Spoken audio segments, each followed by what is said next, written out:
நல்லது பண்றதுக்கு அரசியலுக்கு வாங்கடா. திருச்சி சிறகனூரில் நடைபெற்ற மாநாட்டில் ஏன் நம்ம முதல்வர் டக்குன்னு அந்த ரேம்ப் வாக் போகும்போது அப்படி நின்னார், ஷாக் ஆனார்? ஏன் அப்பப்போ கிளாஸில் எடுத்து அப்படியே அப்பப்போ தண்ணியை குடித்தார்? கரெக்டாக இந்த ரேம்ப் வாக்குள்ள நுழையும் போது ஒரு பயங்கரமான சம்பவம் நடந்தது. இந்த ரேம்ப் வாக்கில் அவர் நடக்கும்போது ஒரு ஃப்ராக்ஷன் ஆஃப் செகண்ட்ஸில் ஒரு சம்பவம் நடந்தது. அதை அவர் பண்ணலாமா?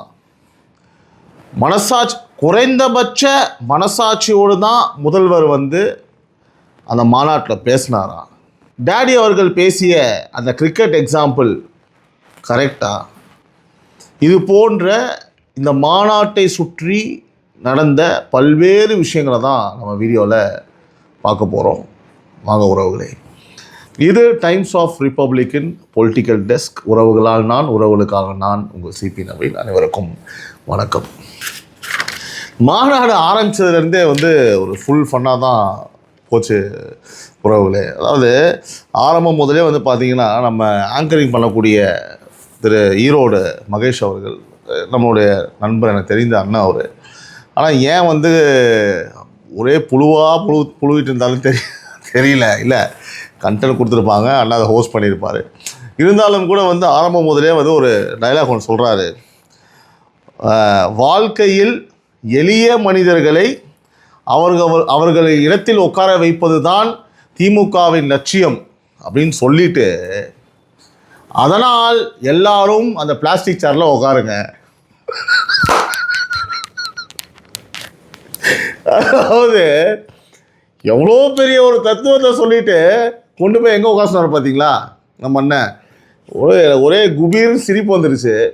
இவ்வளோதான், எல்லோரையும் எங்கே உட்கார வைக்கணும் அப்படின்றத தெளிவாக முடிச்சு விட்டாங்க ஆரம்பத்திலேயே. ஓகேவா? அதாவது பிளாஸ்டிக் சேர்லாம் உட்கார, அவங்க இடத்துல அப்படி உட்காருங்க, அதுதான் அவங்க உட்கார வைக்கிறது. ஒரு இடத்தில் சமூக நீதி எல்லாருக்கும் அந்த பிளாஸ்டிக் சேர் ஈக்குவலாக மானங்கட்டவங்களா. அடுத்து சொல்கிறார் நம்ம ஹோஸ்ட்டு, கம்ப்ளீட்டாக வேஸ்ட்டு தான் அவர் பேசுனதெல்லாம். போன முறை தேர்தலுக்கு முன்பாக இதே போல் ஒரு மாநாடு நடந்தது அப்படின்னு ஒரு பாஸ் விட்றாரு. அந்த பாஸை யாருக்கு விடுறாருன்னா, நம்மளை மாதிரி ஆட்கள்லாம் எப்படியும் போடுவாங்க இல்லையா? அப்போது ஒரு கவுண்டர் நம்ம கொடுக்கறதுக்காக ஒரு பாஸ் விட்டார் அண்ணன். போன முறை இதே போல் ஒரு மாநாடு நடந்தது, தமிழ்நாடு அதோடு அழிந்தது அப்படின்னு நம்ம அதில் ஃபில் பண்ணிக்கலாம். ஸோ எனக்கு அதை கேட்கும்போது டக்குன்னு அந்த ஃப்ளோவில் அப்படி தான் வந்தது. அதை சொல்லிவிட்டு என்ன பண்ணால், அந்த கேப்பை விட்டுட்டு மாநாடு நடந்தது, திராவிட ஆட்சி மாடல் மலர்ந்தது அப்படின்னு சொல்லிட்டு அதை மையை முடிச்சு அடுத்த தடவை வந்ததாக அப்படியே உணர்ச்சிப்பட்டு யாராட்சி வரணும் சொல்லுங்க அப்படின்னு இந்த ஹேய் மாப்பிள்ள யார் அவன் கொடுத்த காசுக்கு மேலே கூவுனாடா டே சாமி எப்பா அப்படின்னு சொல்கிற மாதிரி சரியாக கூவுனாப்புல. நிறைய நல்லா போயிட்டு இருக்கும்போது திடீர்னு அனைவரும் காத்து ரட்சித்த ஏசப்பாது அல்ல பிரகாசமாக வரட்டும், அனைவரும் ஒழிஞ்சு போகட்டும் அப்படின்ற மாதிரி யாராச்சும் ஒன்று சொல்லுங்க அப்படின்றாரு. ஒன்றும் புரியல. ஸோ அதோடு அவரோட பாட்டு முடிஞ்சிச்சு. அவர் அதுக்கு மேலே அளவுக்கு அதிகமாக நான் காமெடி பண்ணல. அவர் பேசுறதில்ல, இதை உங்கள்கிட்ட பகிர்ந்து நினச்சேன். அது ஒன்று. அடுத்தபடியாக பார்த்தீங்கன்னா, மூணாவது, இந்தியாவே திரும்பி பார்க்க வைக்கும் அளவுக்கு இந்த மாநாடு நடக்குதுன்னு சொல்லிட்டு ஒரு பச்சை பொய்யை சொல்லிட்டாப்புல அண்ணன். ஆனால் இந்தியாவை திரும்பி பார்ப்பாங்க, தமிழ்நாடு இந்தியாவே திரும்பி பார்க்குற அளவுக்கு தமிழ்நாடை, அதாவது திருச்சி இந்த மாநாடை. உண்மைதான், தமிழ்நாடை பார்ப்பாங்க. எப்படி பார்ப்பாங்கன்னா, பாகிஸ்தானில் வார் நிற்கிறதுக்கு ஒரு பாதியும் நடந்து போனார் இல்லையா நம்ம முதல்வர். அப்போ நிப்பாட்டினாங்க பாருங்கள், நான் நடந்து போனது தான் நிப்பாட்டினாங்கன்னு ஒரு உருட்டுனாங்க பாருங்கள். அப்போ திரும்பி பார்த்து தூணு துப்புனாங்க. ஒத்துக்கிறேன். இந்தியாவிலேயே எவனாலையுமே கட்ட முடியாத ஒரு சமத்துவ கக்கூசை கட்டினாங்க பாருங்கள், அழகாக பக்கத்துலேயே பொங்க வைக்கிற மாதிரி. இந்தியாவே திரும்பி பார்த்ததுன்னா உண்மைதான், தூ அப்படின்னு துப்புனாங்க. ஒத்துக்கிறேன். அது மாதிரி கிட்னி திருட்டு, அதாவது திமுகவில் இருக்கக்கூடிய கிட்னி திருட்டு, அதை திருட்டுன்னு சொல்லாதீங்க, முறைகேடுன்னு சொல்லுங்கள். எது கிட்னியை பிடுங்கினது இந்தியாவே திரும்பி பார்த்து தூ அப்படின்னு துப்புச்சு. ஒத்துக்கிறேன். இந்த மாதிரி பல்வேறு விஷயங்களுக்கு இந்தியாவெல்லாம் திரும்பி பார்த்தாங்க. இந்தியாவை அதாவது இந்த மாதிரி பல்வேறு விஷயங்களுக்கு இந்தியா திரும்பி பார்த்து தமிழ்நாட்டை டூ அப்படின்னு துப்புனதுக்கு காரணமாக இருக்கக்கூடியது திராவிட முன்னேற்ற கழகம் அப்படின்னு நம்ம சொல்லலாம். கரெக்டு தான், ஒரு வகையில் கரெக்டு. சரிங்களா? ஸோ இந்த 3 நகைச்சுவை தள்ளி வச்சுட்டு டேரெக்டாக நம்ம கண்டனுக்குள்ளே இப்போ அப்படியே வருவோம். மெயின் அதாவது ஈவெண்ட்டில் வந்து பார்த்தோன்னா மெயின் ஈவெண்ட் சொல்லுவோம்ல, இது வந்து ஸ்டார்டிங் பிகினிங் அந்த மாதிரி. இப்போ மெயின் ஈவெண்ட்டுக்குள்ளே வருவோம். ஃபஸ்ட்டு மாப்பிள்ளை அழைப்பு. முதல்ல ஐயா டேடி உள்ளே வராரு. அப்படியே வேன்லேருந்து அப்படியே வராரு. அப்படியே ஒரு வேனில் வந்து நிற்கிது. நின்று உடனே அப்படின்னு இறங்குறாப்புல. இறங்கின உடனே red carpet walk, ramp walk start ஆகுது. ரேம்ப் வாக்கில் ஸ்டார்ட் ஆனோடனே எப்பவும் போல் நல்லா நீட்டாக அழகாக வெல் ட்ரெஸ்டு அப்படியே நல்லா அப்படியே நடந்து கம்பீரமாக நடந்து வராரு ராஜ நடையோட. ஸோ இந்த முறை வந்து நான் சொன்னது போல் ஃபுல் பிளாக்கிங் மோடில் தான் இருந்தாப்புல. உசாரா என்ன பண்ணிட்டாப்புல, மூஞ்சில் சத்தார புத்தார அடி வந்து போன வாட்டி டே அதை வர மீம்ஸ் ஆகிட்டாங்க. டே இருடா அப்படின்னு சொல்லிட்டு இந்த வாட்டி என்ன பண்ணிட்டாப்புல இப்படி வச்சுக்கிட்டாப்புல. உசாரா கை பிளாக்கிங், ஃபுல் பிளாக்கிங் தான், ஒரு துண்டு கூட வரல. அப்படியும் குறிப்பாக ஒருத்தன் அடிச்சாம்பா துண்டு ஸ்டார் அடிச்சது மூஞ்சில். ஓகேவா? அது பை சான்ஸ் அப்படி வந்தது. பட் ஃபுல் ப்ரொடெக்ஷனில் உசாரா இந்த வாட்டி கற்றுக்கிட்டாப்புல. ட்ரைனிங் ஃபுல் ட்ரைனிங் ஆகிட்டாப்புல. ஸோ ரேம்ப் வாக் தொடர்ந்து நடக்குது. தொடர்ந்து நடக்கும்போது நான் சொன்னேன் இல்லையா, இந்த ரேம்ப் வாக் ஆரம்பிக்கும் போது ஒரு துண்டு கீழே விழுந்துருச்சுங்க. சரியா? கட்சி துண்டு. அது எல்லாத்தையுமே நான் விரும்பல. அந்த கட்சி துண்டு கீழே விழுந்து அவர் காலில் இப்படி மெதிக்கிறாப்புல. இப்படி மெதிச்சு அப்படின்னு காலில் தள்ளுவாங்க தெரியுமா? அந்த மாதிரி ஒரு எத்தனை துண்டை, எது துண்டை, அவங்க கட்சி துண்டை கேர்டசிக்காக ஒரு நவுந்து போகணும். அதை போட்டு காலில் சுருட்டி அப்படி நசிக்கு ஒரு தள்ளுனாப்புல. இதை நான் வைக்க சொல்கிறேன், வேணா பாருங்க. எவனோ இந்த கேட்டை தாண்டி குதிக்க மாட்டான். எவனோ வந்து துண்டை தூக்கி அதே கலாச மாட்டான். துண்டுக்கு மரியாதை கொடுப்பான். துண்டுக்கு மரியாதை கொடுப்பான். ஏன்னா ஃபர்ஸ்ட் நான் ஏன் இதை வந்து ஸ்ட்ரெஸ் பண்ணி சொல்றேன்னா, டிவிகே கட்சிக்காரங்களே துண்டுக்கு ஃபர்ஸ்ட் மரியாதை கொடுங்கடா. அது எங்க வைக்கணும்? கொடிக்கு மரியாதை கொடுங்கடா. ஏன்னா அதெல்லாம் முக்கியம்டா. அது வந்து பார்த்தீங்கன்னா சரியா பண்ணல ஒரு கட்சி துண்டு. அவர் ஏன்னா இப்போ கம்பேர் பண்ணி தான் ஆகணும். ஏன்னா விஜய் அவர்கள் வந்து துண்டாக அடிக்கும் போது கீழே விழும் போது எடுத்து அப்படி போட்டார். காலில் மிதிக்க மாட்டாங்க பொதுவாகவே. நீங்கள் அதே மாதிரி டக்குன்னு குளிஞ்சு எஞ்சி போனோம் இல்லை, ஏதாவது ஒன்று தள்ளியாவது வேணும்ல, அதை போட்டு அப்படி நல்லா அப்படி காலை வச்சு அப்படி தள்ளி அப்படி நவுத்துறீங்களே, அது ஒரு நாகரிகமாக இருக்குமா? அது பாருங்கள், அது ஒன்று. அடுத்தபடியாக செம்ம காமெடி. நானும் இப்போ ஜர்க் ஆகிட்டேன். என்னடா இது, போயிட்டே இருக்கிறாருங்க. போயிட்டே இருக்கும்போது வந்து பார்த்தீங்கன்னா இந்த கோல் ஃபயர் இருக்குது இல்லையா, அது நெருப்பு கிடையாது, சும்மா அப்படியே வரும், அது எதுவுமே ஆகாது. இவர் நடந்துனே இருக்கிறாரு. திடீர்னு கோல் ஃபயர் எல்லா பக்கமும் அப்படியே ஃபுல்லாக ஆரம்பிச்சாங்க. அழகாக இருந்தது பார்த்துக்கினே. அடித்தேன் பாரு பிரேக்குன்னு நின்ட்டாப்ல. நம்ம இவர் என்ன நிற்கிறாரு, நின்ட்டாப்ல. நின்னுங்களே, நீ நிப்பாட்டினா தான் நான் போவேன். நீ நிப்பாட்டினா தான் நான் போவேன். இவர் ஏன் போக மாட்டார்? நல்லா இருக்குமே இந்த ஷாட்டு, அழகாக 2 பக்கம் கோல் ஃபயர் நடந்து வந்தா. இவர் அதுக்காக நிற்கிற மாதிரி எனக்கு தெரில. சரி எதுவும் சரி ஒரு வேளை கையால் நிற்கிறாருன்னா நின்றுடுச்சு, நடக்க ஆரம்பிச்சிட்டார். எனக்கு ஒரு டவுட்டு, இவர் உண்மையாகவே இந்த கோல் ஃபயருக்காக தான் நிற்கிறாரா இல்லை நின்று கையாட்டினாரா? போனார் அப்படியே ஆசையாக போனார். திரும்பவும் கோல் ஃபயர் நின்ட்டாருங்க கப்பா. நான் அப்போ தான் புரிஞ்சுது, ஐயா அண்ணாத்த அந்த கோல் ஃபயருக்கு அது நான் உண்மையான நெருப்புன்னு நினச்சி நின்னாரா இல்லை ஏதாவது சட்ட மேலே பற்ற போது நினச்சி நின்னாரா? இது என்ன பயம் அவருக்கு? நான் போக மாட்டேன் செவ்வாழை அப்படின்னு நின்ட்டாப்ல. சரியான ஃபன்னாக இருந்தது. ஏன் நான் போட சொல்கிறேன் பாருங்கள், இது எத்தனை பேர் அப்சர்வ் பண்ணீங்கன்னு தெரில. ஸோ அடுத்தபடியாக நேரடியாக மேடையில் போகிறாங்க. போனவுடனே ரைட் சைடில் ஃபுல்லான மினிஸ்டர்ஸு எல்லாரையும் போகிறாரு. மேலே ஏறவுடனே பக்கத்தில் 10 அடியில் இருக்கக்கூடிய மினிஸ்டர்கள்லாம் இப்படியே டாட்டா காமிச்சார். ஓகேங்களா? அந்த பக்கம் போனவங்களாம் இருந்தாங்க, எல்லாருக்கும் டாட்டா காமிச்சார். பக்கத்தில் இப்போ மூஞ்சிக்கிறதுனா இப்படியே காமிச்சிருந்தார். No one can see me John Cena காமிப்பாலாம் அந்த மாதிரி. அது மாதிரி ஃபுல்லாக டாலெல்லாம் காமிச்சிட்டு மேலையில் வந்துட்டாங்க. இவர் இப்போ பரிசளிப்பு கொடுத்தாங்க. ஒரு பெரிய செங்கோல் ஒன்று பெருசாக கொடுத்தாங்க. அவரோட மினி வெர்ஷன் அவர் வந்து உதயநிதிக்கு அவர் கொடுத்தாங்க. பெரிய கோல் சின்ன கோல், ஓகேவா, கையில் கொடுத்தோடனே அது எல்லாத்தையுமே மேலே தூக்கி இப்படி ஆடிட்டு அப்படியே உட்காந்துட்டாங்க. ஸோ நிகழ்ச்சி ஸ்டார்ட் ஆகுது. இதுக்கு இடைப்பட்ட கேப்பில் வந்து வரவேற்புரை கொடுக்க போகிறது வந்து நம்ம நேரு அவர்கள். ஸோ நேரு வரவேற்புரை கொடுக்கும்போது இப்போ சொல்லுவாங்கள்ல, அடுத்தபடியாக திருச்சி மண்ணின் மைந்தன் அவரே இவரே தேனே மானே பொன்மானே வீராதி வீரன் வீராதி சூரன், ஓகேவா, ராஜராஜ ராஜ கம்பீர ராஜ திலக வேட்டை வராருன்ற மாதிரி அடித்து தள்ளுறாப்புல நம்ம போஸ்ட்டு. இவர் அண்ணா அது உள்ள எல்லாத்துக்கும் வந்து சால்வை போடுறாப்புல. இதெல்லாம் சொன்ன நீங்கள் அப்போ எல்லாம் ஓகே தான், சிறப்பாக மாடு அரேஞ்ச் பண்ணியிருக்காரு, கூட சேர்ந்து சில உண்மைகளும் சொல்லியிருக்கணும் இல்லையா? 2500 கோடி ஊழல் செய்த நேரு அவர்கள், பல்வேறு வாழ்க்கையை கெடுத்த நேரு அவர்கள், அரசாங்க வேலை தெரிஞ்சு சொல்லி காசை வாங்கிட்டு ஏமாத்தின நேரு அவர்கள், லட்சிய வெறியோடு சுற்றி கொண்டும் இளைஞர்கள் வாழ்க்கையை சீரழித்த நேரு அவர்கள் அப்படின்னு இந்த உண்மையை நீ சொல்லியிருந்த அப்படின்னா ரைட், ஓகே. அவர் மேலே எஃப்ஐஆர் போட்டிருக்கோம், இப்போ ரீசனாக கூட அவர் மேலே எஃப்ஐஆர் போட்டிருக்காங்க, அந்த போலையும் அவரையே சேரும் மதிப்புக்குரிய நேரு அவர்கள். எஃப்ஐஆர் போடாமல் தடுத்த நம்ம தலைவர் அவர்கள், நேரு சுற்று ஒரு விஷயம் நடந்தது இல்லையா? அந்த மாதிரி ஒரே அமைச்சர் 2500 கோடி ஊழல் கம்ப்ளீட்டாக டிஜிட்டல் பிளாட்ஃபார்மை ஒரு 3 நாள் அவரோட கண்ட்ரோலே வச்சிருந்த நேரு அவர்கள், அவரை பற்றி வந்து பார்த்தோன்னா எல்லா பிளாட்ஃபார்ம்லையும் காரி தூப்புனாங்க அந்த நேரு அவர்கள் அப்படின்னு சொல்லியிருக்கணும். அதுவும் சொல்லியிருக்கணும். நல்லது சொல்லும் போதே நடந்ததையும் சொல்லணும். அதுதான் இங்கே பிரச்சனை. ஓகேவா? அதை இப்போ நான் பதிவு பண்ணிட்டேன். அந்த மாதிரி அவரை கூப்பிட்டாங்க, வாராருன்னு அவர் வந்தார். அவர் நல்லா ஊதினார். ஊதிட்டு கிளம்பிட்டாப்புல. அடுத்தபடியாக டேரெக்டாக முதல்வர் பேசுவார். அதுக்கப்புறம் வந்து பார்த்திங்கன்னா இந்த டேட் ஹீரோவோட இன்ட்ரடக்ஷனு நம்ம டேடி பேச கூப்பிட்டாங்க. சீஃப் மினிஸ்டர் அவர்கள், அப்பா மதிப்புக்குரிய அப்பா முதலமைச்சர் டேடி சிஎம் ஸ்டாலின் அவர்கள் வந்தார். பேச ஆரம்பிக்கும் போதே பல்வேறு விஷயங்கள் அப்படியே பேசுகிறாரு. இதில் குறிப்பிட்டு நம்ம ஃபோக்கஸ் பண்ண வேண்டிய பாயிண்ட்டு, அவர் சொல்கிறாரு, திரும்பிய திசையெல்லாம் கருப்பு சிவப்பு, திரும்பிய திசையெல்லாம் கலைஞருடைய உடன்பிறப்புகள், திரும்பிய திசையெல்லாம் அண்ணாவின் உடன்பிறப்புகள்.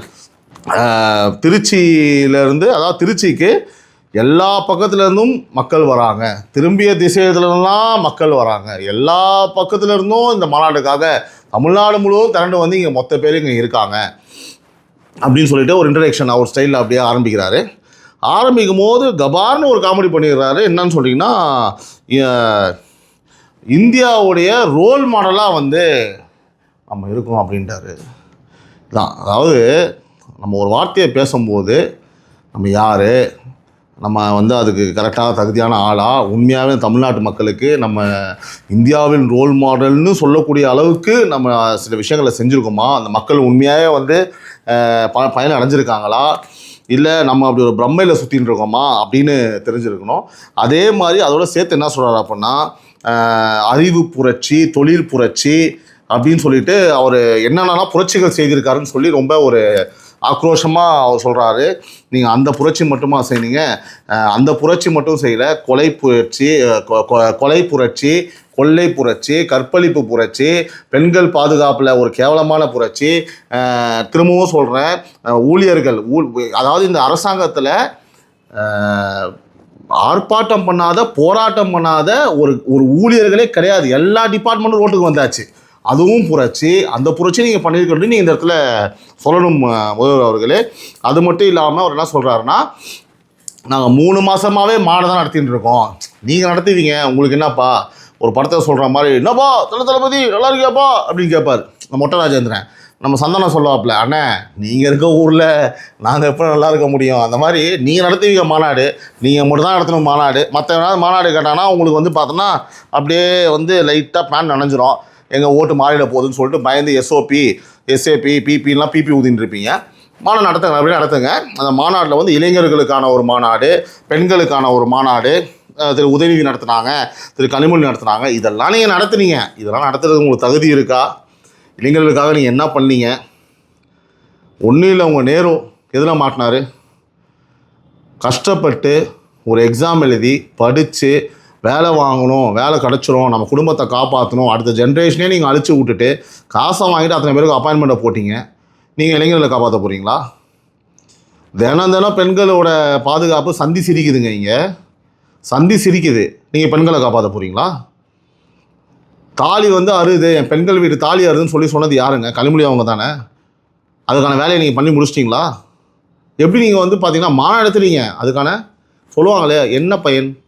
ஒரு பயனுமே கிடையாது. சொல்லிக்கலாம் நீங்கள் மாநாடு நடத்துறீங்கன்னு சொல்லிட்டு, ஒரு பயனும் இல்லை என்பதை நான் இங்கே வந்து சுட்டி காட்டுறேன். அதே மாதிரி சொல்கிறாரு, பேசினே இருக்கும் ஒரு ஃப்ளோவில், நான் வந்து அந்த ரேம்ப் வாக்கிலேருந்து வந்தார் இல்லையா, நான் வரும்போது வந்து பார்த்தீங்க அப்படின்னா நான் என்னுடைய தொண்டர்கள் மூஞ்சியெல்லாம் பார்த்தேன், அடே அப்படியே எனக்கு வயசே குறைஞ்ச மாதிரி இருக்குன்னு. உண்மையாக இப்படி தான் சொன்னார் அவர். இதே தான் சொன்னார். அடே கடவுளே, என்ன சொல்கிறேன், இது நம்ம இப்படி சொல்லலாம். அது மட்டும் இல்லைங்க, சொல்லிவிட்டு என்ன சொல்கிறாரு, இப்போ தான் என் பிறந்தநாள் போச்சு, பிறந்தநாள் பார்க்கும்போது உங்கள் வயசு வந்து இளமையாக இருக்கே. இவங்களுக்கு இது ஒரு நோயின்னு நினைக்கிறேன். பேசிக்காக அவங்களே எல்லாத்தையும் சொல்லிப்பாங்க போல இருக்குது. எல்லா விஷயத்துலையுமே நான் ரொம்ப இளமையாக இருக்கேன், நான் சிறப்பாக ஆட்சி நடத்துகிறேன், நம்ம ஆட்சியை ஒருவரும் குறை சொல்ல முடியாது, மக்கள்லாம் சந்தோஷமாக இருக்காங்க. எப்படி மக்கள்லாம் வந்து பார்த்தீங்கன்னா அடுத்த வாட்டி 234 சீட்டுக்கு நம்ம 235 சீட்டு ஜெயிப்போம், ஓகேவா? இந்த வாட்டி நான் பிரதமர், இந்த வாட்டி நான் முதல்வர், அடுத்த வாட்டி நான் பிரதமர் ஆனவுடனே வந்து நம்ம வந்து இந்தியா முழுக்க வந்து திமுக ஆட்சி வந்து அடுத்த 5 வருஷத்துக்கு அடுத்த 5 வருஷம் இந்தியா முழுக்க வந்து திமுக வந்து எல்லா இடத்துலையுமே ஜெயிக்க போகிறாங்க அப்படின்னு சொல்லிட்டு எல்லாமே இவங்களே பேசிப்பாங்க போல இருக்கு. ஒரு பைத்தியக்காரத்தனமா முட்டாள்தனமா எல்லாத்தையும் அவரே பேசிக்கிறாப்புல, ஓகேவா? நல்லா சொல்கிறேன் அப்படின்னா, நீங்களே உங்களுக்குள்ளே நீங்கள் பணாத்திக்கிறது பேர் வந்து அதுக்கு வேற ஒன்று சொல்லுவாங்க டாடி. அது ஆக்சுவலாக நம்மளை எல்லாத்தையும் சொல்லக்கூடாது. நம்ம 4 பேர் பார்த்து மக்கள் சொல்லணும். மக்கள்லாம் பொது மக்கள், உங்களை சுற்றி இருக்கிற மக்கள் கிடையாது, ஓகேங்களா? நான் சொல்கிறது காமன் பீப்புள் பேசணும். அவங்க என்ன பேசுகிறாங்கன்றது கொஞ்சம் தெரிஞ்சுக்கிட்டு நீங்கள் ஒரு தெளிவாக பேசினா அது நல்லாயிருக்கும். அடுத்தபடியாக அவர் சொல்கிறாரு, நான் என்ன தவம் செய்தேனோ உங்களை எல்லாம் வந்து பார்த்தீங்கன்னா உங்கள் அன்பை நாங்கள் பெறுறதுக்கு, அதை நான் வேறு ஆங்கிளில் பார்க்குறேன். நாங்கள் என்ன பாவம் செஞ்சோமோ உங்களெல்லாம் வந்து தமிழ்நாடு முதலமைச்சராக நாங்கள் பார்க்குறதுக்கு ரொம்ப கஷ்டமாக இருக்குது. ஏன்னா மக்கள் வந்து அவ்வளோ கஷ்டப்படுறாங்க. இதை வந்து நான் சொல்லலைங்க, கமெண்டில் பாதி பேர் சொன்னாங்க. அதுதான் நான் எடுத்து கமெண்ட்டாக உங்களுக்கு படிச்சுட்ருக்கேன். கமெண்ட்டில் இதெல்லாம் போட்டிருந்தாங்க, என்ன தவம் செய்தேனோ அப்படின்றதெல்லாம் சொல்லாதீங்க, நாங்கள் என்ன பாவம் செஞ்சோமோ தெரில அப்படின்றாங்க. இது ஒன்று இருக்குது. அதுக்கப்புறம் சொல்கிறாரு முதல்வர் அவர்கள் வந்து, உங்களுக்காக தான் நான் வாழ்கிறேன், பச்சை பொய், ஓகேவா? உங்களுக்காக தான் நீங்கள் வாழ்கிறீங்க, அதை நாங்கள் இப்படி சொல்லணும். அதை நீங்கள் சொல்லும்போது சரியால, அதை நாங்கள் சொல்லும்போது சரியாக இருக்குது. ஐயா, உங்களுக்காக தான் ஐயா நீங்கள் வாழ்கிறீங்க, எங்களுக்காக நீங்கள் வாழல, புரியுதா?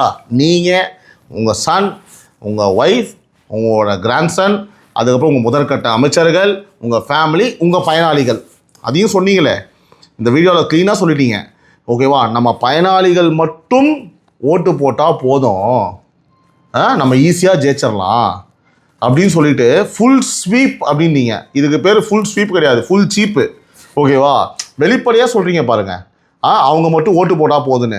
நம்ம தமிழ்நாட்டில் போது எத்தனை கோடி மக்கள் இருக்காங்க, எத்தனை கோடி பயனாளிகள் இருக்காங்க, அதை பயன் அடைஞ்சிருப்பாங்க. நீங்கள் எல்லாருக்கும் எல்லாமே கிடைக்குமா? நீங்கள் முதல்ல பண்ணிட்டீங்களா? அந்த டேட்டா உங்கள்கிட்ட இருக்கா? ரோட்டில் மைக் எடுத்துகிட்டு போனால் 10ல் 4 பேர் எனக்கு எதுவுமே வரலன்றாங்க. நாங்கள் போய் கேட்கும் போதே அந்த 2000 ரூபாவே வந்து பார்த்தீங்கன்னா 10ல் 4 பேர் வரலன்னா. ஆனால் எவ்வளோ ஒரு, அதாவது பாருங்கள், அப்போ முழுக்க உங்களுக்கு என்ன உங்களோட பயனாளிகள் மட்டும் உங்களுக்கு ஓட்டு போட்டால் போதும், ஜெயிச்சிடலாம். அப்போ மற்ற உங்களுக்கு எல்லா மக்கள் மேலேயும் உங்களுக்கு கிடையாது. ஆனால் நீங்கள் என்ன சொல்கிறீங்க லாஜிக்னா, எல்லாரும் பயனாளிகள். அது திரும்பவும் உங்களுடைய பிரம்ம முதல்வர் அவர்களே, அந்த மாதிரி ஒரு விஷயமே கிடையாது. அடுத்தபடியாக ஒரு கிரிக்கெட் எக்ஸாம்பிளுக்கு வராரு. நல்லா ஜோக்காக இருந்தது கேட்கறதுக்கு. அதாவது, ஒரு கிரிக்கெட்டில் எந்த பந்தை எப்படி அடிக்கிறோம் என்பது முக்கியம் அல்ல, இறுதியில் 6 அடித்து யார் ஆட்டத்தை வெல்கிறார்களோ அதுதான் முக்கியம். நான் சொல்கிறேன், நான் ஒரு எக்ஸாம்பிள் சொல்கிறேன். கிரிக்கெட் எக்ஸாம்பிள் நீங்கள் சொன்னீங்க இல்லையா, நானும் உங்களோட திராவிட கிரிக்கெட் எக்ஸாம்பிள் நான் ஒன்று சொல்கிறேன். உங்கள் கிரிக்கெட் எப்படி தெரியுமா? பேட்ஸ்மேனும் நீங்கள் தான், ஃபீல்டரும் நீங்கள் தான். இந்த சுற்றி ஸ்டேடியமில் உட்காந்துருக்கான் தெரியுமா, அவங்களாம் வந்து உங்களுக்கு ஓட்டு போட்ட தமிழ்நாட்டு மக்கள்.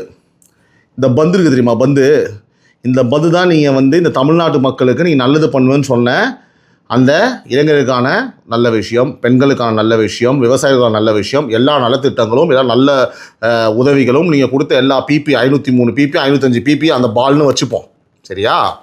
நீங்கள் என்ன பண்ணுறீங்கன்னா, கிட்டத்தட்ட ஆகிப்போச்சு 1600 நாட்களாக நீங்கள் என்ன சொல்கிறீங்க அப்படின்னா, நீங்கள் எங்கேயும் அடிக்க மாட்டோம், நீ ஸ்லோவாக ஆடின்னு இருப்ப.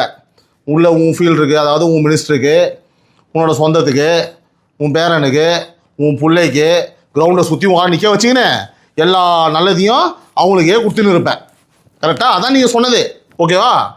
கடைசியில் சுற்றி நிற்காம தெரியுமா, அவன் அப்படியே எப்படா ஏதோ நல்லது நம்மகிட்ட ஒரு மூணு இப்படியே உட்காந்து இருப்பான் ஸ்டேடியத்தை சுற்றி க்ரௌடில், ஓகேவா?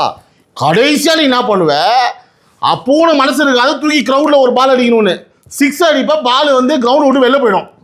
அதுவும் அவனுக்கு கிடைக்காது. கடைசியில் ஒரு நல்லது கூட கிடைக்க போகிறது கிடையாது. அவன் கடைசி வரைக்கும் இப்படியே ஸ்டேஜில் உட்காந்துக்க வேண்டியதான். நீ 6 அடித்து திரும்பவும் அப்படியே போயிட்டு திரும்பவும் உள்ளே வந்து ஆட்டத்தை பார்த்துட்டு இருப்ப. இதான் நீங்கள் சொன்ன கிரிக்கெட் எக்ஸாம்பிள் இல்லையா? ஐயா முதல்வரே, எவ்வளோ ஒரு இதுதான் ஒரு நியாயமா? அவன் நீங்கள் சொன்ன அந்த வாக்குறுதிகள் கிடைக்கும்னு சொல்லிட்டு போராடாத துறை கிடையாது, மாற்றுத்திறனாளிகள் கிடையாது, துப்புரவு பணியாளர் கிடையாது, அங்கன்வாடியில் இருக்கவங்க எல்லாருமே போராடி எப்படி ஐயா கூச்சமே இல்லாமல் போய் பேசுகிறீங்க?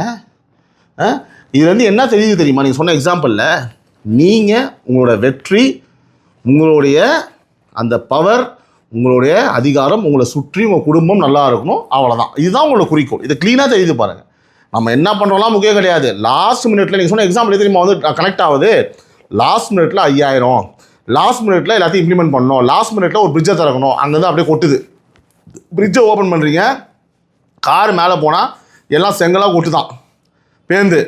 லாஸ்ட் மினிட்ல நீங்கள் கொடுக்க போகிற ஏசி நிலையம், இப்போ நான் என்ன சொல்கிறேன், பேருந்து ஏசி பேருந்து நிலையம் வந்து இப்போ யார் கேட்டால் என்ன பண்ண போகிறாங்க அதில் போய் உட்காந்து? ஏங்க வீட்டில் வந்து பார்த்தீங்க அப்படின்னா அடுப்பு பொங்க வைக்கிறதுக்கு வழியை சொல்லுங்கள் அப்படின்னா அங்கே போய் ஏசி வேணால் படுக்க போகிறானா? இப்போது கஷ்டப்படுறவனுக்கு அந்த 10 நிமிஷம் ஏசி உட்காரதான் முக்கியமா? டெவலப்மெண்ட் இருக்கலாம், இதெல்லாம் வந்து நெக்ஸ்ட் லெவலு, அடுத்த லெவலில் இருக்கணும். பேசிக்காக டெவலப்மெண்ட்லாம் எங்கே? கண் துடைப்புக்கான எல்லா வேலையுமே லாஸ்ட் மினிட்ல பண்ணுறேன்னு நீங்களே ஒரு ஸ்டேட்மெண்ட் கொடுக்குறீங்க, வாக்குமூலத்தை கொடுக்குறீங்க. கடைசி நாங்கள் சிக்ஸர் அடிப்போம். அந்த சிக்ஸர்லாம் இதுதானே? இந்த நீங்கள் கொடுக்குற இந்த கண்கவர்ச்சி திட்டங்கள், இறுதிக்கட்ட திட்டங்கள் உங்கள் சுயலாபத்துக்காகவும் உங்கள் சுயநலத்துக்காகவும் நீங்கள் அதை ஓட்டை கன்வெர்ட் பண்ணுறதுக்காகவும் நீங்களே ஒத்துக்கிறீங்க பாருங்கள். அதுதான் அதுக்கு அர்த்தம். நான் சொன்ன எக்ஸாம்பிள் இப்போ நீங்கள் வந்து கனெக்ட் பண்ணி பாருங்கள், பர்ஃபெக்டாக மேட்ச் ஆகும். உங்களை சுற்றி வந்து அத்தனை கோடி மக்கள் வேடிக்கை பார்த்துட்டு இருக்கான் ஸ்டேடியத்தில். நீங்கள் பாட்டு ஜாலியாக உங்கள் ஃபேமிலியோட ஸ்டோக் அடிச்சிங்கன்னு டிரைவ் ஆடணும் உள்ளே விளாண்டுக்கிறீங்க, மொத்த பேரும் உங்களால் வச்சுக்கின்னு. கடைசியாக வந்து பார்த்தீங்க அப்படின்னா ஸ்ட்ரெயிட்டாக தூக்கி வெளில 6 அடிப்பீங்க, அது பால் வெளில போயிடும், ஒன்றுமே கிடைக்க போது கிடையாது அங்கே உட்காந்துருக்க மக்களுக்கு. இதுதான் நான் சொல்லுவேன். அதில் ஒன்று சொல்கிறீங்க, தமிழ்நாடு நம்மளை நம்பி தான் இருக்குது. பொய். நாமளும் தமிழ்நாடு நம்பி தான் இருக்கோம். இது உண்மை. இது உண்மை. நீங்கள் தமிழ்நாடு நம்பி இருக்கீங்கன்றதே உண்மை. ஏன்னா தமிழ்நாடு இன்னும் முழுசாக முடிச்சு விடணும்ல, இன்னும் வேலை இருக்கே. இப்போ தான் 10 lakh crore கடன் வந்திருக்கு, 10 லட்சம் கோடி. இன்னும் 20-30 லட்சம் ஆக்கி திவாலா ஆக்கி ஒவ்வொரு ரேஷன் கார்டும் 10 லட்சம் கடன் ஆக்கி என் வீட்டுக்கு கடையால் அடைக்க முடியல ஐயா, கஷ்டமாக இருக்குது. நீங்கள் இலவசத்தை கொடுத்து நீங்கள் ஆட்சியில் உட்காந்து நீங்கள் சுரண்டி தின்றதுக்காக நான் தனிப்பட்ட முறையில் நான் கடனாளி ஆகணுமா? இந்த மாதிரி ஒவ்வொருத்தரும் நினைக்கணும் உறவுகளே, ஒவ்வொருத்தரும் யோசிக்கணும் அந்த விஷயத்த. சரிங்களா? உங்கள் சுயலாபத்துக்காக நீங்கள் வந்து பார்த்தீங்கன்னா பண்ணக்கூடிய வேலைகள் எல்லாமே ஒரு தனிப்பட்ட நபர் வாழ்க்கையை நேரடியாக பாதிக்கும் என்பதை நீங்கள் உணர மாட்டீங்க. நாங்கள் தான் உணர்ந்து ஒரு ஆட்சி மாற்றத்தை கொடுக்குற நிலைமையில இங்கே இருக்கிறோம். சரிங்களா? இவர் சொல்கிறாரு, நான் வந்து பார்த்தீங்கன்னா ஒரு 7 போன வாட்டி 2021 இங்கே நான் மாநாட்டில் இருக்கும்போதே ஒரு 7 வாக்குறுதியை கொடுத்தேன் அப்படின்னு சொல்கிறாரு. அதே போல் ஸ்டாலின் ஸ்டேட்மெண்ட்னு ஒரு 17 விஷயத்தை நான் சொன்னேன் என்னோடய அமைச்சர்களுக்கு. இது எல்லாத்தையுமே சொல்கிறாருங்க. இந்த 17 ஸ்டேட்மெண்ட் நான் இதை சொன்னேன், அமைச்சர்கள் இதெல்லாம் பண்ணுவாங்க, இதெல்லாம் நிறைவேற்றுவாங்கன்னு சொல்லிட்டு நான் ஒரு 7 ஸ்டேட்மெண்ட் கொடுத்தேன். இதெல்லாம் சொல்லிட்டு என்ன தெரியுமா சொல்கிறாரு, இது எல்லாத்தையுமே நான் கர்வமாக சொல்ல முடியும், நான் உறுதியாக சொல்ல முடியும். பிஜேபி, அதிமுக, நாம் தமிழர் கட்சி என அனைவரும் அவங்களே ஒத்துக்கிறாங்களாம். இது எல்லாத்தையுமே சொன்னதை செஞ்சுட்டாரு அப்படின்னு சொல்லிட்டு. எனக்கு சத்தியமாக ஒன்றுமே புரியலங்க. என்னடா இது எல்லாத்தையும் இவரே சொல்கிறாரு, இவரே எல்லாத்தையுமே செஞ்சுட்டேன்னு சொல்கிறாரு, செஞ்சதை எதிர்கட்சியும் ஒத்துக்குச்சுன்னு சொல்கிறாரு. இதெல்லாம் எப்போ நடந்தது, எங்கே நடந்தது? இந்த மாதிரி ஒரு விஷயம் நடக்கவே இல்லையே அப்படின்னு நான் யோசிச்சுட்டே இருக்கும் போது என் மனசு குளிர மாதிரி பக்கத்தில் டம்ளர்லேருந்து ஒரு தண்ணி எடுத்து நம்ம ஒரு குடிக்கிறாரு. அப்போ தான் எனக்கு ரொம்ப சந்தோஷமாக இருந்தது. உப்பு தின்னவன் தண்ணி குடிச்சு தானே ஆகணும். சரி ஓகே, இது எல்லாத்தையும் சொல்லிவிட்டு முதல்வரே எடுத்து தண்ணியை குடிச்சிட்டாரு. ரைட், ஓகே, டன், எப்பாடா அப்படின்னு புரிஞ்சு போச்சு, சிம்பிளாக முடிச்சு போனால் ஒத்துக்கிறார். அவரே வந்து அந்த இடத்துல ஏதோ சொல்லிவிட்டு தண்ணியை குடிச்சினார். Right, okay, done, okay. அடுத்து இதெல்லாம் சொல்லிவிட்டு அடுத்தபடியாக இது எல்லாத்தையுமே போய் மக்கள்கிட்ட சொல்லுங்கள்.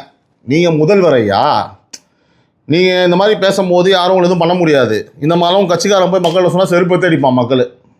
ஐயா உண்மையா ஐயா அப்போல்லாம் பேச முடியாது, டென்ஷன் ஆயிடுவான். ஏன்னா உங்களுக்கு தெரியும், உங்கள் அமைச்சர் ஒரு ஏரியாவுக்குள்ளே போகும்போது சேர்த்து அடித்தாங்க. உண்மையா இல்லையா? நீங்கள் உங்களுக்கு வந்து Z+ பாதுகாப்பு இருக்கும், நீங்கள் என்ன வேணாலும் பேசலாம். இந்த சீமானன் சொன்ன மாதிரி, நான் உங்களை சொல்லலை, சீமானே யாரையோ சொன்னார், உனக்கு என்னப்பா நீ பைத்தியம், நான் வேணா பேசுவேன் அப்படின்னு அண்ணன் சொன்னார். ஓகேவா? அந்த மாதிரி நீ என்ன வேணாலும் பேசலாம் ஐயா. ஆனால் நீங்கள் பேசுகிற மாதிரி உங்கள் கட்சிக்காரங்க போய் பேச முடியாதுல்ல பொதுமக்கள்கிட்ட. ஏன்னா அப்போ நீங்கள் பவர்லேயும் இருக்க மாட்டீங்க. ஏன்னா கோட் ஆஃப் கான்டக்ட் வந்துச்சு அப்படின்னா எல்லாருக்கும் பியூஸ் பண்ணுற மாதிரி ஆகி போயிடும்.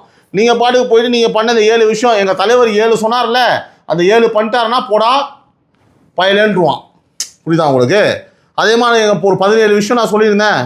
ஸ்டாலின் ஸ்டேட்மெண்ட்னு ஒன்று கொடுத்துருந்தேன். எங்கள் அமைச்சர் என்னது அமைச்சரா ஒவ்வொரு அமைச்சர் ஊழலை இப்போ வந்து நான் சொல்கிறேன் உறவுகளே அவர் சொன்னார் எல்லா இடத்துக்கும் இந்த மாதிரி சொல்லணுமா இவர் போய் சொன்ன விஷயம்லாம் செஞ்சுட்டேன்னு சொல்லிட்டு எதிர்க்கட்சியே இதை ஒத்துக்கிறாங்கன்னு போய் சொல்லணுமா? சிரிப்பாக தான் இருக்குது.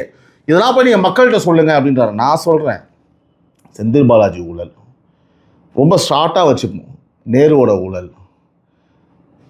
அமைச்சர் மூர்த்தியோட ஊழல், இந்த 3 நீங்கள் முதல் பதில் சொல்லுங்கள். இது ரீசெண்டாக இப்போ நடந்தது.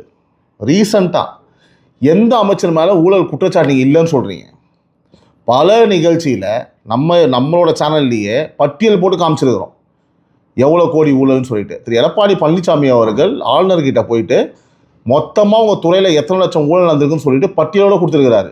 எல்லாருக்கும் ஆப்பு ரெடியாக இருக்குது. பொன்முடியோட ஊழல் எந்த அமைச்சர் மேலே ஊழல் இல்லை? ஏங்க உங்களோட அமைச்சரவையில் பாதி அமைச்சர் மேலே ஊழல் குற்றச்சாட்டு இருக்குங்க. எப்படிங்க போய் அவங்க மக்களை சந்திச்சு நல்லது சொல்லுவாங்க? இதெல்லாம் உங்களுக்கு தெரியுமா இல்லை தெரியாமா நடிக்கிறீங்கனாலே ஒன்றும் புரிய மாட்டேங்குது. இதை வேற மக்கள் வேற போய் எடுத்து போய் சொல்லணுமா? நரேட்டிவ் செட் பண்ணுறாரு நம்ம முதல்வர் மேலே நின்று. உண்மையாகவே இது எந்த வகையில் வந்து கரெக்டாக இருக்கணும்னு ஒன்றும் புரியல. அடுத்தபடியாக அவர் சொல்கிறாரு, ரொம்ப ஃபீல் பண்ணி சொல்கிறாருங்க. என்ன தெரியுமா சொல்கிறாரு? ஏங்க என்னால் செஞ்சதை முழுசாக சொல்ல முடியலங்க. இங்கே பாருங்கள் எவ்வளோ இருக்குது பாருங்கள். என்னால் சொல்ல முடியல உண்மையாகவே. நான் இப்போ என்ன பண்ணுவேன் அப்படின்றாப்புல. என்ன ஆச்சு இவர் என்ன ஒன்றும் புரிய மாட்டேங்குது. ஒரு மாதிரியாக பேசியிருக்கார் ஸ்டேஜ் மாநிலன்னு. இது எப்படி எடுத்துக்கிறது? அதாவது நம்மளோட மேடை நம்மளோட மைக்குனா நம்ம என்ன வேணாலும் பேசலாமா?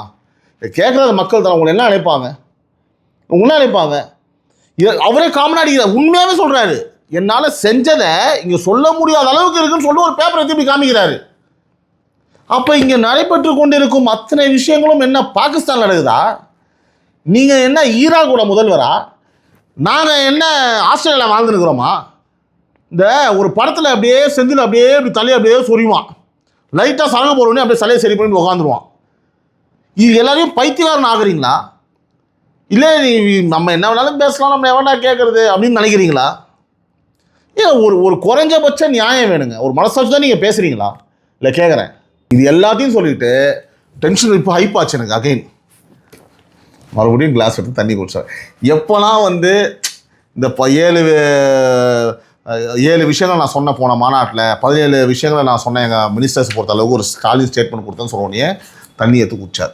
அதே மாதிரி இப்போ நான் சொன்ன ஸ்டேட்மெண்ட்டில் இதெல்லாம் சொல்ல முடியலங்க, இவ்வளோ இருக்குங்க சொல்கிறதுக்கு, சொல்ல முடியல, அவ்வளோ இருக்குன்னு சொன்னோடனே திரும்பவும் வந்து கிளாஸில் எடுத்து தண்ணியை குடித்தார். மறுபடியும் உப்பு தின்னு தண்ணி குடிச்சு தானே ஆகணும் ராசா. குடிச்சாப்பில் விட்டாச்சு. ரைட், அந்த சப்ஜெக்டை. அடுத்து இப்போது அடுத்தபடியாக நம்மளோட தேர்தல் பிபி வருது. ஐயோ மீண்டுமா சத்தியமாக சொன்னோடனே எனக்கு குபீர திரும்பி வந்துச்சு. என்னது திரும்பவும் தேர்தல் பரப்புரை, திரும்பவும் தேர்தல் மேனிஃபெஸ்டோவா? நாடு தாங்காதரா அவங்க அப்பா அப்படின்ற மாதிரி. அது என்னோட மகள், அது என்னுடைய தங்கை கனிமொழி அவரோட தலைமையில் நடந்துருக்குது. யாரு தாலி அறுது டாஸ்மார்க் மூடுவோன்னு சொன்னாங்களே அந்த மாதிரி ரெடியே பண்ணுறாங்களாம். பார்க்கலாம் நீங்கள் டாஸ்மார்க்கு இந்த வாட்டி என்ன வந்து நீங்கள் உருட்ட போகிறீங்க, அந்த மேனிஃபெஸ்டோ இப்போ இந்த வாட்டி என்ன உருட்ட போகிறீங்க சுவாரஸ்யமாக நாங்களும் வெயிட் பண்ணிருக்கிறோம் உங்கள் மேனிஃபெஸ்டோக்கு. சரியா? அதே மாதிரி சொல்கிறாரு, அவரை ஏற்படுத்தின அத்தனை திட்டங்களும் அதை வச்சு தான் கண்டென்ட்டேவான். உண்மை அதுதான். இப்போ தான் உண்மையாக பேசியிருக்காரு. நீங்கள் கொடுக்குறேன்னு சொன்ன அந்த திட்டங்களை வச்சு தான் கண்டென்ட்டே. அதாவது தானா தற்கொலைன்னு சொல்லுவாங்க, கேள்விப்பட்டிருக்கீங்களா? அப்படி ஒரு டைலாக் இருக்குது சினிமாவில், தானா தற்கொலை. நீங்கள் என்ன சொன்னீங்களோ, நீங்கள் என்ன மேனிஃபெஸ்டோ கொடுத்தீங்களோ, செல்ஃப் கன்ஃபெஷன், ஓகேங்களா, ஒப்புதல் வாக்குமூலம் உங்கள் வாயாலேயே ப்ளே பண்ணி காமிப்பாங்க. ஒவ்வொரு பரப்புரையிலையும் ஒவ்வொரு மேடையிலையும் எங்கெல்லாம் சான்ஸ் கிடைக்குதோ நீங்கள் சொன்னதை செஞ்சீங்களா இல்லையா, நீங்கள் சொன்னது அத்தனையும் உண்மையா பொய்யா, அது எல்லாத்தையுமே டிவியில் போட்டு காமிப்பாங்க. இந்த வாட்டி நீங்கள் தப்பிக்கவே முடியாது. அதனால் வந்து பார்த்தீங்கன்னா அதை நான் ஒத்துக்கிறேன். இது எல்லாத்தையும் சொல்கிறாரு 2000 ரூபா வந்து பார்த்தீங்கன்னா நீங்கள் நிப்பாட்டவே முடியாது, நீங்கள் அதை அப்படியே வச்சுருந்தான் ஆகணும். நாங்கள் எங்கே நிப்பாட்ட போகிறோம்? நாங்கள் லூஸா? மக்களும் நல்லது நடக்குது அப்படின்னா நாங்கள் பண்ண தான் போகணும்னு அதிகமாக கொடுப்பாங்க. அதான் ஆல்ரெடி சொன்னாங்களே, ஸ்டாலின் டேக்ஸ்னு ஒரு தனியாக உங்களுக்கு போதுன்னு சொல்லிட்டு, அந்த மாதிரி இல்லாமல் முழுமையாக மக்களுக்காக செலவு பண்ணுவாங்க. அதனால் வந்து நீங்கள் தான் அதை பண்ணீங்க, உங்களை விட சிறப்பாகவே பண்ணுறதுக்கு எந்த கட்சி வந்தாலும் ரெடியாக இருக்காங்க, தயாராக இருக்காங்க அதை பண்ணுறதுக்கு. இன்னொன்று, அந்த 2000 ரூபா வந்து யாராவது நிப்பாட்டாங்க அப்படின்னா, ஏதாவது ஒரு ஆட்சி வந்து 2000 ரூபா வந்து பெண்களுக்கு வரல அப்படின்னா அந்த வீட்டில் இருக்க ஆம்பளை வெளில அனுப்பிச்சிடுவாங்களாம். எப்பா சாமி, அப்போ வீட்டில் இருக்க புருஷன்லாம் 2000 ரூபாய்க்கு தான் வருத்தா? அப்போ நீ ஐயா முதல்வரே, நீங்கள் 2000 ரூபா தான் வருத்தா? அப்போது எனக்கு புரியல. இப்போ இது யாரை பார்த்து சொல்கிறீங்க? எனக்கு புரியல. ஒரு வீட்டில் ஒரு மனைவி, ஒரு ஒரு ஒரு ஹஸ்பண்டும் ஒரு ஒய்ஃபும் இருக்காங்க அப்படின்னா அந்த ஒய்ஃப் வந்து 2000 ரூபா பணம் வரலன்னா அந்த ஹஸ்பண்ட் அனுப்பிச்சிடுவாங்க. ஒரு கணவர் மனைவிக்கு உள்ள இருக்கிற அந்த பந்தமே நீ குழு 2000 ஓவால இருக்குதா? ஒரு அளவே இல்லையா? அது எப்படிங்க உங்களுக்கு அளவு இருக்கும்? நீங்கள் தான் 5000 ரூபா கொடுத்துட்டு வந்து பார்த்தீங்கன்னா யூரோப் 5000 ரூபா கொடுத்து யூரோப் ட்ரிப்பு போயிட்டு வந்துட்டு சேவிங்ஸ் பண்ணிவிட்டு மியூச்சுவல் ஃபண்டில் போட்டு உன் பொண்ணு கல்யாணம் நடத்துன்னு சொன்னால்தான் நீங்கள் 5000 ரூபா கொடுத்துட்டு நீங்கள் இதுக்கு மேலேயும் சொல்லுவீங்க. இது உங்கள் மேலே தப்பு கிடையாது, எங்கள் மேலே தப்பு. சரியா? அடுத்து இன்னொரு நரேட்டிவ் செட் பண்ணுறாரு. திரு எம்ஜிஆர், திரு ஜெயலலிதா, திரு கருணாநிதி வந்து எல்லாரையும் ஓட்டு போட்டு ஜெயிக்க வச்சாங்க. அதே மாதிரி மக்கள் ஓட்டு போட்டு ஜெயிக்க வச்சவங்க தான் இந்த ஸ்டாலின். அதான் கரெக்டு தான். தெரியாமல் பண்ணிட்டோம், 5 வருஷமாக ஃபீல் பண்ணிருக்கிறாங்க, அது வேறு விஷயம். அதனால் நான் ஓட்டு வாங்கி ஜெயித்தவன், அதுக்கெலாம் எங்கே அவங்க அடிக்கிறாரு தான், அது எடப்பாடியார் அடிக்கிறாரு. அவங்களாம் அப்படியே வந்தவங்க சிஎம்மா, இன்னும் ஓட்டு வாங்கி ஜெயிக்கலை, என்னை மக்களே தேர்ந்தெடுத்துக்கிறாங்க, ஏன்டா தேர்ந்தெடுத்து இப்போ ஃபீல் பண்ணுறாங்க. ஓகேவா? அது மாறிடும். ஐயா கவலைப்படாதீங்க. நீங்கள் இப்போ என்ன சொல்ல வரீங்கன்னா என்னை மக்களே ஓட்டு போட்டு தேர்ந்தெடுத்தாங்க, அதனால் அவங்க வந்து இதில் அனுபவிச்சு தான் ஆகணும்னு சொல்ல வரீங்களா? என்னை மக்களே தேர்ந்தெடுத்தாங்க, நீ தாண்டா தேர்ந்தெடுத்த, உன் மேலே தப்புடா, நானா முதல்வர் ஆனு சொன்னேன், என்னை ஏன்டா தேர்ந்தெடுத்து நீங்கள் கேட்குறீங்களா? நீ தாண்டா தேர்ந்தெடுத்த, நீ தாண்டா அனுபவிக்கணும்னு சொல்ல வரீங்களா? ஏன்னா நீங்கள் சொன்ன ஃப்ளோ அப்படி தான் இருந்தது. மக்களே முதல்வே சொல்லிட்டாரு, நீங்கள் தான் தேர்ந்தெடுத்தீங்களா, அதனால தான் இந்த மாதிரி நடக்குதான். இப்போ அடுத்த நீங்கள் தேர்ந்தெடுத்தீங்கன்னா இதை விட அதிகமாக நடக்கும் அப்படின்னு சொல்கிறாரு பாருங்க. மீண்டும் வெல்வோம், மீண்டும் வெல்வோம், மீண்டும் வெல்வோன்றாரு. நிறைய பேர் காலம் எப்படி தெரியுமா ஐயா உழுதது? மீண்டும் கொள்வோம், மீண்டும் கொள்வோம், மீண்டும் கொள்வோம் உழுது கமலில் சொல்கிறாங்க, நான் சொல்ல ஐயா. நன்றி, வணக்கம். அதை உடை புது சரித்திரம் படை